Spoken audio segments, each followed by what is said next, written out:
안녕하십니까. 농지과학교실의 대표 강사 이재희입니다. 지난 시간에는 아리스토텔레스부터 뉴턴까지 운동관이 어떻게 변해 왔는지 살펴보았습니다. 뉴턴은 갈릴레이가 아리스토텔레스의 운동관과 우주론을 완전히 무너뜨린 바탕 위에서 새로운 운동관을 만들어냅니다.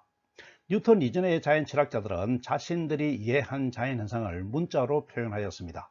하지만 뉴턴은 자연현상을 문자가 아니라 물리량을 만들어 수식으로 표현하였지요.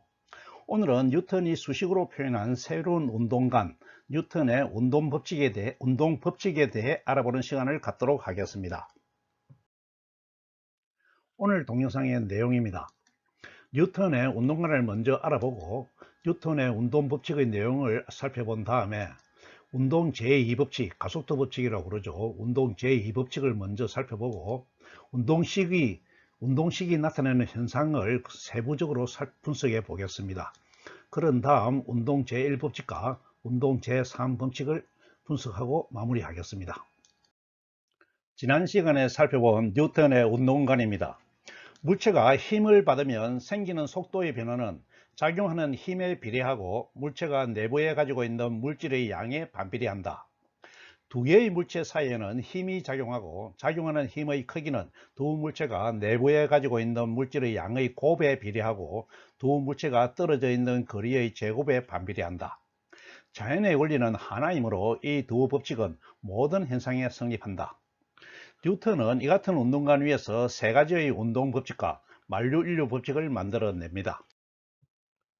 뉴턴이 만든 세 가지 운동 법칙입니다. 뉴턴의 운동 법칙은 세 가지로 구성되어 있습니다.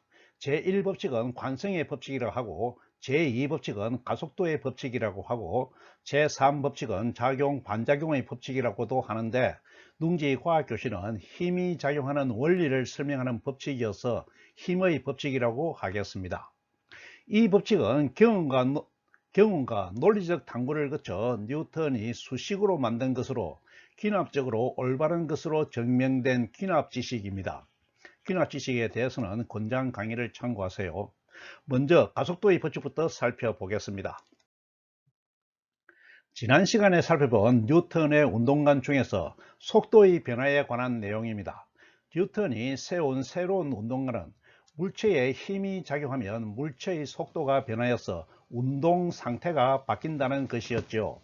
그때 작용하는 힘이 셀수록 속도의 변화도 커지는데 그 커지는 비율은 힘의 크기에 대해 제곱이나 세제곱이 아니고 1차식인 선형으로 변한다는 것이죠. 또 힘이 작용하는 물체가 바뀌면 속도의 변화도 달라지는데 물체가 내부에 가지고 있는 어떤 양인 질량이 클수록 속도의 변화가 작고 질량이 작을수록 속도의 변화가 크다는 것입니다. 이때 변하는 비율은 질량의 크기에 대해 선형으로 반비례한다는 것이죠. 여기까지는 자연 철학자들이 현상을 설명한 것과 같지만 뉴턴은 현상을 수식으로 표현합니다. 변이, 속도, 가속도, 힘이라는 물리량을 만들고 변화량을 계산하기 위해 미분을 만들기까지 하면서 수식으로 표현합니다. 물리량에 대해서는 설명란에 있는 권장 강의를 참고하세요. 문자 표현을 수식으로 바꾸어 보겠습니다. 물리량을 표현하는 문자수로 힘은 포스의 F, 속도는 velocity의 V, 가속도는 acceleration의 A, 질량은 mass의 M으로 표현하도록 하겠습니다. 힘의 표현 문자인 F는 힘의 단위가 대문자인 것에 맞추어 주로 대문자로 표현하기도 합니다. 물리량 문자를 가지고 수식으로 표현해 보겠습니다. 가속도는 작용하는 힘에 비례하고 질량에 반비례한다. 그러므로 비례식을 하나 만들었습니다. 일반적인 표현이므로 벡터로 나타내었습니다. 비례상수 K를 적용하여 등식으로 만들겠습니다. 분모 질량을 이항하여 식을 변형하면 MA 꼴 KF가 되고 K를 이항하여 정의하면 F는 K분의 AA, F는 K-MA로 바꿔 쓸 수 있습니다. 이제 비례상수 K의 값을 정해서 식을 완성하도록 하겠습니다. 비례상수 값을 정하기 위해 식에 사용한 물리량을 살펴보면 힘은 아직 단위가 정해지지 않았다는 것을 알 수 있습니다. 가속도와 질량은 기본 단위인 길이와 시간으로 정해지므로 단위와 단위값을 따로 정하지 않아도 됩니다. 하지만 힘은 처음으로 정하는 물리량이어서 계량화 과정을 거쳐야 합니다. 힘은 유도 물리량으로 벡터 물리량이고 실수로 표현할 수 있는 연속 물리량입니다. 연속 물리량이므로 단위값과 원점을 정하여야 하는데, 원점은 일반적으로 힘이 작용하는 점으로 정하면 되겠습니다. 단위값은 연속 물리량이므로 마음대로 정할 수 있는 것은 알고 있지요. 수식이 가장 간단하게 되고 사용에 편하도록 비례상수가 1이 되도록 단위값을 정하였습니다. 식에 수를 대입하면 비례상수를 1로 하고 질량 단위 1kg에 가속도가 1이 될 때의 힘의 크기를 1로 정하였습니다. 이 단위값을 정하는 과정은 잘 이해하여야 합니다. 힘의 단위를 정의하겠습니다. 단위값을 수식에 맞추어 의미를 말로 표현하면 1kg의 질량을 가진 물체에 1m/s 제곱의 가속도를 만들어내는 힘의 크기를 1N이라고 한다가 되겠습니다. 힘의 단위는 질량과 가속도를 곱한 유도 단위이므로 킬로그램이 질량이죠. kgm/s 제곱이 되는데, 간단한 표기의 단위 문자로 뉴턴에서 n을 따서 n으로 표시하고 뉴턴이라고 읽기로 정하였습니다. 물리량으로서의 힘의 차원은 mLT-2가 되겠습니다. 전체적으로 이해가 잘 되었습니까? 이해가 명확하지 않으면 동영상을 잠시 멈추고 생각을 정리하시기 바랍니다. 가속도식의 유도 과정과 의미를 확실하게 이해하지 못하면 절대로 역학을 잘 할 수가 없습니다. 물론 시험에서 좋은 성적을 얻을 수도 없겠지요. 식을 유도하는 과정에서 힘과 질량을 한 식으로 표현하였지만 비례상수를 합쳐서 표현한 것이므로 문제가 되지 않습니다. 식을 나타내는 운동현상을 구체적으로 분석해 보겠습니다.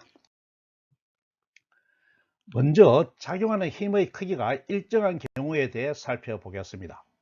F=ma에서 질량 m은 0이 아니고 질량이 변하지 않는다면 상수가 되므로 작용하는 힘 F가 한 가지 수로 일정하므로 가속도 A도 일정한 한 가지 수로 정해집니다. 이 수학의 식이 말해주는 것이죠. 가속도가 일정하다는 것은 등 가속도 운동을 한다는 의미이므로 작용하는 힘의 크기가 일정하면 등 가속도 운동을 한다는 현상을 우리는 이해해야 합니다. 이 내용은 매우 중요하므로 확실하게 이해하고 있어야 하겠죠. 앞으로 우리가 다루는 운동의 대부분은 방향이 바뀌지 않는 등 가속도 운동으로 1차원 직선 운동이어서 스칼라로 표현할 수 있지만 벡터 표현에 익숙해지도록 당분간 벡터 표기를 계속 사용하도록 하겠습니다. 이번에는 단위값을 나타내는 식으로 운동 현상을 좀 더 깊이 있게 분석해 보겠습니다.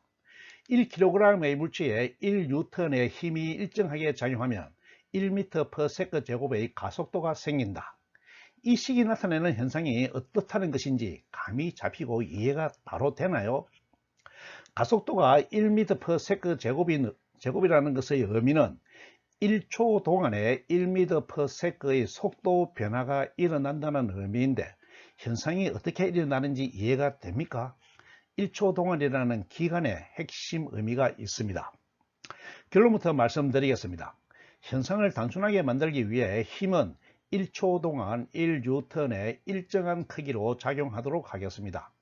여러분이 실제로 1kg 질량체에 1N의 힘을 1초 동안 작용하고 있는 것을 상상하시면 되겠습니다.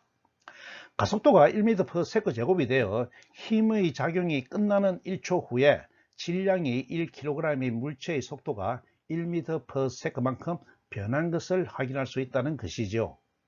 정지 상태에서 시작하면 속도가 1초 후에 1m/s가 된다는 의미입니다. 이때 속도의 변화는 한 번에 이루어지는 것이 아니고 매 순간 조금씩 증가하여 1초 후에 전체 속도 변화량 1m/s가 된다는 것을 반드시 이해해야 합니다. 시간은 순간의 무한연속인 것은 이해하고 있지요. 벽돌 샀듯이 조금씩 증가하는 것입니다. 이 내용은 시간과 운동의 관계를 설명하고 있는 건강 강의를 참고하시고요. 0.5초가 지난 시점에서는 속도가 1m/s가 되지 않고 조금씩 늘어나서 0.5m/s가 됩니다. 이 값은 등 가속도 시 v = v0 플러스 at에서 가속도 1 곱하기 0.5초를 하여 0.5m/s를 계산으로 구할 수도 있습니다. 그렇지만 우리는 여기서는 현상을 식으로 해석하여 의미를 새기도록 하고 있습니다. 힘이 작용하는 시간이 1초가 아니고 0.5초밖에 안 되었기 때문에 속도의 변화도 0.5m/s 밖에 안 되었지요. 앞으로 0.5초 동안 계속 힘을 작용하면, 이 중요한 것은 계속 힘을 작용하면 1m/s의 속도를 유지하겠죠. 이해가 충분히 잘 되었습니까? 속도의 변화는 힘이 작용하고 있는 동안만 일어난다는 지극히 당연한 내용을 확실하게 이해해야 합니다. 힘의 크기가 1N에서 2N으로 커지면 생기는 순간적인 속도의 변화도 그 크기가 2배로 커져서 그것을 0.5초 동안 모으면 속도가 1m/s가 되고 1초 동안 모으면 2m/s가 된다는 것이죠. 가속도의 법칙이 완성되었으므로 운동 제1법칙, 관성의 법칙을 살펴보겠습니다. 사실 관성의 법칙은 뉴턴의 법칙이라고 할 것도 없습니다. 갈릴레이가 발견한 관성을 뉴턴이 자신의 가속도식에 적용하여 현상을 해석한 것에 불과합니다. 갈릴레이가 발견한 관성은 힘이 작용하여 움직이던 물체에 힘이 작용하지 않으면 물체는 움직이던 속도로 계속해서 움직인다는 내용이었죠. 문자로 되어 있는 갈릴레이 관성을 뉴턴의 가속도 법칙식에 적용해 보겠습니다. 힘이 작용하지 않으므로 F의 값이 0이 되고 질량 M은 0이 아니므로 가속도가 0이 되어야 합니다.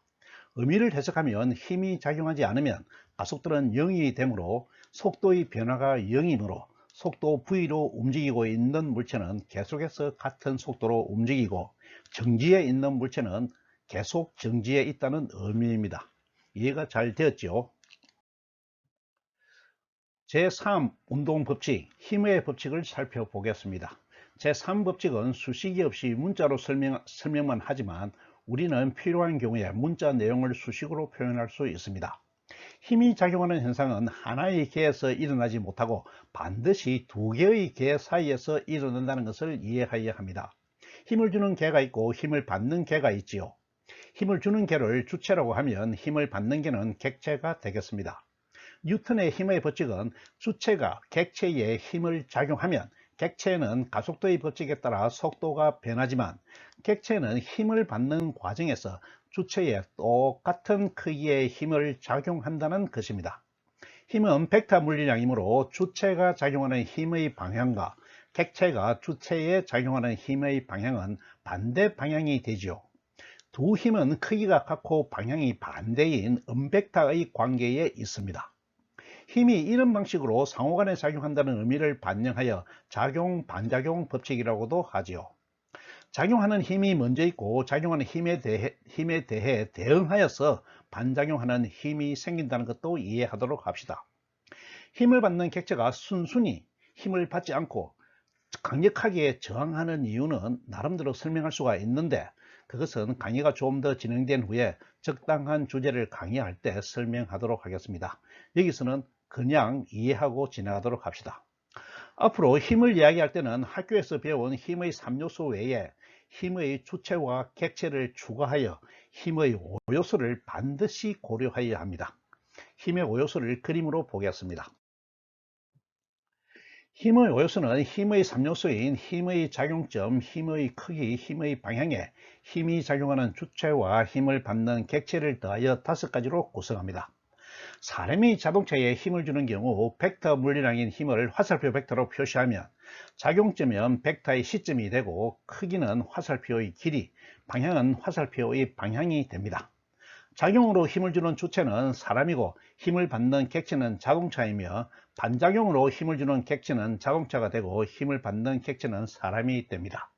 어떻습니까? 이해가 잘 되었죠? 뉴턴의 운동 법칙을 통해 운동 현상에 대한 이해가 깊어졌나요? 다음 시간에 관련 문제를 풀어보면서 개념을 익히고 현상에 적용하는 연습을 하도록 하겠습니다. 오늘 강의 요약입니다. 뉴턴의 가속도 법칙 수식 F = ma는 뉴턴이 세운 새로운 운동관에 맞추어 수식으로 표현한 것으로 작용하는 힘이 일정하면 등 가속도 운동을 한다는 것을 알 수 있었습니다. 관성의 법칙은 힘이 작용하지 않으면 가속도가 0이므로 정지해 있는 물체는 계속 정지해 있고 움직이는 물체는 같은 속도로 계속 움직인다는 것을 알 수 있었습니다. 힘의 법칙을 통해 힘은 힘이 작용하는 주체와 객체 사이에 상호작용하며 상호작용하는 힘의 크기는 같고 방향이 반대인 음의 벡터 관계를 가진다는 것을 이해하였습니다. 다음 시간에는 앞에서 말씀드린 것과 같이 문제를 풀면서 개념을 익히고 현상을 잘 이해하도록 하는 연습 시간을 갖도록 하겠습니다. 오늘 강의는 여기서 마치겠습니다. 감사합니다.